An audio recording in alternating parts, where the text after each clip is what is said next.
traumatic events, and we say that you specialize in dealing with military, but I mean you deal with a lot of different kinds of people, right? I mean, just give us an idea of what kind of people you see when it comes to trauma so we can have this conversation.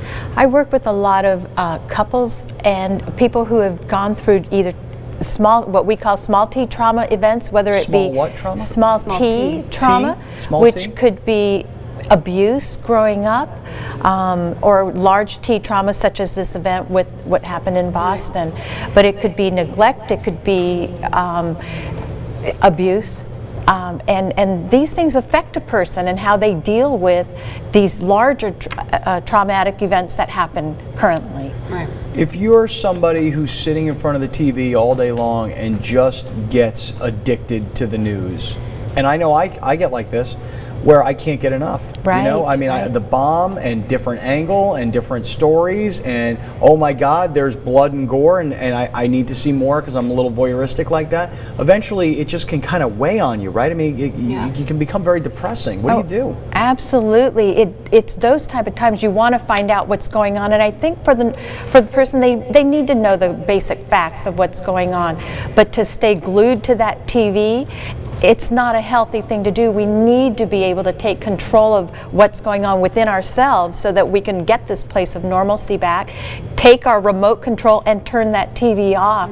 take a break, go outside, get some fresh air. And I think one thing that I'm really concerned about is I raised 5 children, and so when the children are exposed to this continuously, it really is very frightening for them, and we need to help create a sense of safety for them too. In a place, especially with all these 3 traumas that are happening right now, we need to create a place of safety so that they know that the place isn't always this chaotic. Right. What about we have a run that we're doing this weekend, and even though it's on a much smaller scale than the Boston Marathon, I was telling him there's a little bit of fear that I have when we actually get done, where there's gonna be a ton of people, and it's not even for that. It's like now I think about baseball games where a lot of people congregate. So how do I get rid of maybe that fear of something might happen? I think unfortunately this is the way our world is right now. We do have to be watching. We need to be aware of what's going on. There's this awareness, and it's not a bad thing to be alert. It's not a bad thing to be aware, but I think we need to not let fear take over what's going on for us, and we need to continue to bring hope back into our lives.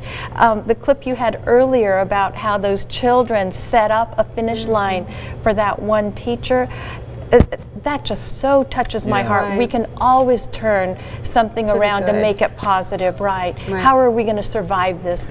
And that survival place, I think, is so important for us. We've got to keep that hope and that spirit alive.